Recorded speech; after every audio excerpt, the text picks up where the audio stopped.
Bonjour. Je vais vous parler de la peur parce que les textes liturgiques, l'Évangile en particulier, parlent de la peur des disciples au temps de Pâques. Ils fermaient leurs portes à clé. Ce jeudi, l'Évangile parle de la peur du fantôme. Quand Jésus leur apparaît, ils pensent que c'est un fantôme. Le dimanche prochain aussi, nous trouverons la même peur. Les apôtres réunis à Jérusalem dans leur maison, ils ont fermé les portes à clé par peur. Bien, je trouve qu'en ce moment, nous trouvons beaucoup de peur. J'ai lu dans les journaux que certains anonymes ont glissé des lettres dans les boîtes à lettres des infirmières, d'une manière anonyme, pour leur demander de quitter les lieux, par peur. Alors j'ai choisi de vous lire un texte sur la peur, justement, un poème de Aloïse Schaff.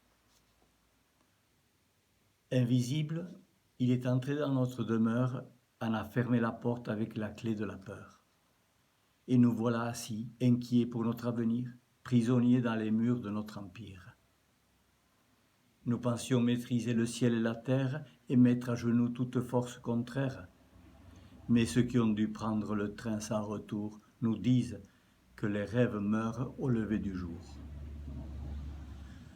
Retournerons-nous à cette ardente frénésie qui brûlait notre temps au feu de nos désirs, d'insatiables et obstinés consommateurs, encore trop peu conscients d'être si pollueurs?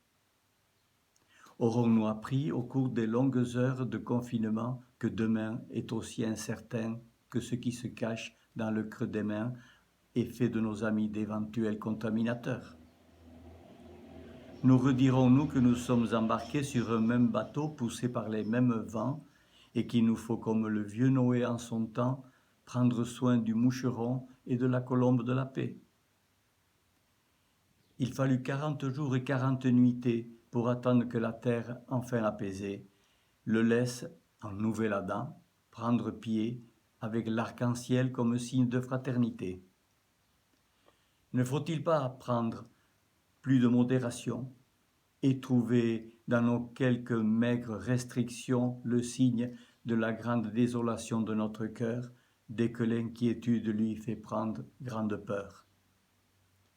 Prendre le temps de cette vacance de rue pour trouver dans leur silence une invitation à rentrer en soi pour une pieuse méditation sur nos pourquoi et sur nos comment éperdus.